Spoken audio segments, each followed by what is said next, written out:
현재까지는 비만 대사 수술이 병적 비만을 치료하는 가장 효과적인 치료법입니다. 체중이 늘고 비만도가 높아질수록 체중 감량의 필요성은 늘어나지만 역설적이게도 체중을 줄이기 위해서 꼭 해야 하는 운동 그리고 식이 조절이 더 어려워지거든요. 그게 쉬웠다면 체중 감량을 위한 다른 치료법이 필요가 없겠죠. 예를 들면 달리기나 자전거 같은 유산소 운동을 하려고 해도 무릎이나 허리에 무리가 가서 도저히 할 수가 없다거나 갑자기 식단을 제한하는 것이 쉽지도 않을 뿐더러 만족스럽게 체중이 빠지지 않는다거나 하는 어려움이 있어요. 이럴 때 수술적인 방법으로 체중을 가장 효과적으로 감량할 수 있게 해드리는 것이 체중 조절을 조금 더 쉽게 시작하고 오래 유지할 수 있도록 도와드리는 부스터 역할을 하는 거라고 생각하시면 쉬울 것 같습니다.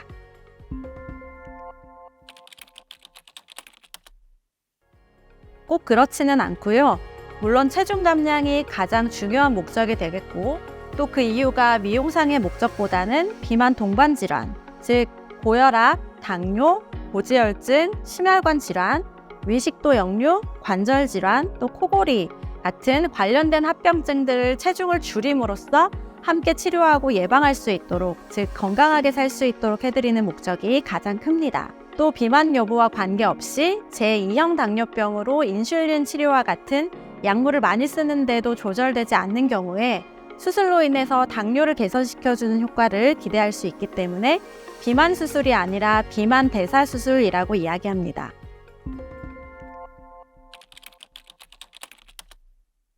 일단 비만도를 얘기할 때 체질량 지수라는 것을 사용합니다. BMI라고 부르기도 하는데요. 체중을 미터 기준으로 키의 제곱으로 나눈 것인데 각 나라마다 기준이 좀 다릅니다. 우리나라가 좀 이 기준이 엄격한 편인데요. 최근 2020년과 2022년도 비만 진료 지침에 따르면 우리나라에서는 23 이상을 비만 전 단계, 즉 과체중, 25 이상을 비만으로 정의하고 있고 통상적으로 30 이상을 고도 비만이라고 이야기합니다. 그런데 비만 대사 수술은 일단 요양급여 기준으로 이해하시는 것이 편할 것 같은데요. 체질량 지수가 35가 넘거나 혹은 30이 넘으면서 아까 말씀드린 동반 질환이 하나라도 있는 경우, 그리고 27.5 이상이면서 잘 조절되지 않는 제2형 당뇨병이 있는 경우, 이렇게 세 종류가 수술 치료의 적응증에 해당한다고 보시면 되겠습니다.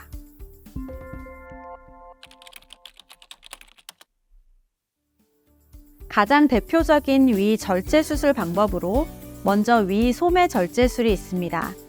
보통 음식을 먹으면 위 크기가 많이 늘어나면서 더 많이 먹을 수 있게 해주는 위의 위쪽 부분을 위저부라고 하는데 이 부분과 가운데 위 체부를 절제해서 위가 늘어나지 못하도록 해주는 수술로서 단순히 음식 섭취량을 제한해서 체중 감소를 유발하는 술식입니다.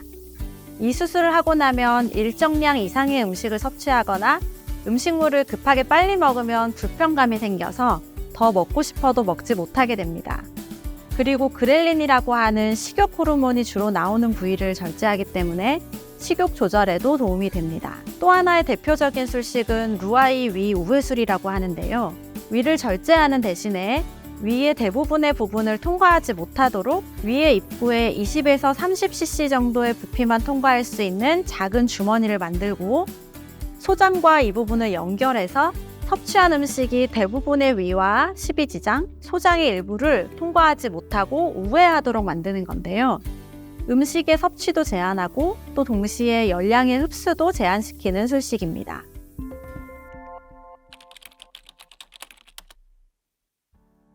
(2019년부터) 요양급여 적용이 되기 때문에 보통 대학병원에 입원해서 수술하는 비용이 250에서 300만 원 정도 소요됩니다.